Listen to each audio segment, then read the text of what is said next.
大家好，欢迎来到会生活频道。今天我们来谈一下黄瓜的育苗方法和种类。黄瓜是一种喜热的植物，它整个的生长周期约为4到5个月，从发芽到结第一个果实大概需要2个月的时间。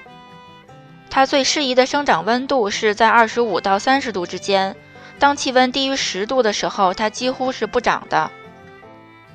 当气温接近0度的时候，就会对黄瓜植株本身造成严重的伤害。我们在市场中最常见的黄瓜有3种，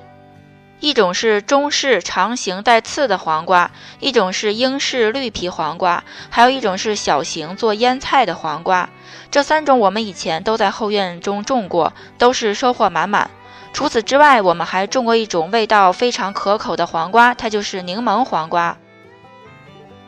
这个柠檬黄瓜呢，形体本身长得像一颗柠檬，颜色为黄色，食用的口感比一般的黄瓜要甜，而且水分非常多，清脆可口，超市里一般是买不到的，喜欢的朋友可以尝试一下。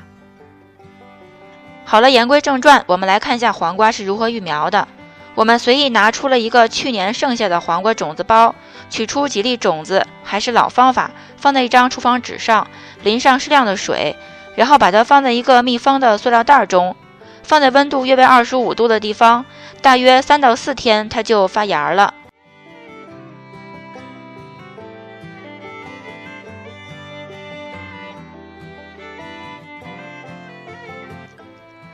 如果温度偏低，那么种子发芽的时间就要慢很多。然后我们取出一个小花盆，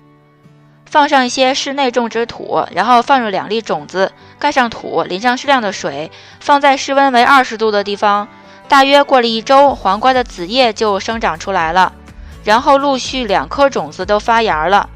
这个时候我们通常会选择每个育苗花盆保留1颗健壮的幼苗，把另外1颗生长较弱的小苗去除。又过了几天，它的针叶逐渐长出来了。大家看一下，现在是黄瓜从播种种下25天的样子，它的叶子已经长得像手掌一样大了，非常的健壮。通常黄瓜苗会选择在苗期1到1个半月的时候正式移栽，这个时候室外的温度需要控制在15度以上，因为如果温度过低，黄瓜是不生长的。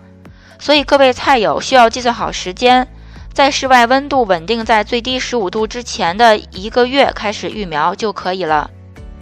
现在我们拔出1颗苗让大家看一下，这种可以准备移栽的黄瓜幼苗，它根部生长情况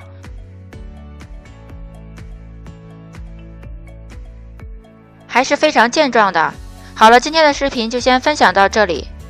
那么您今年打算种黄瓜了吗？感谢您的收看，我们下期再见。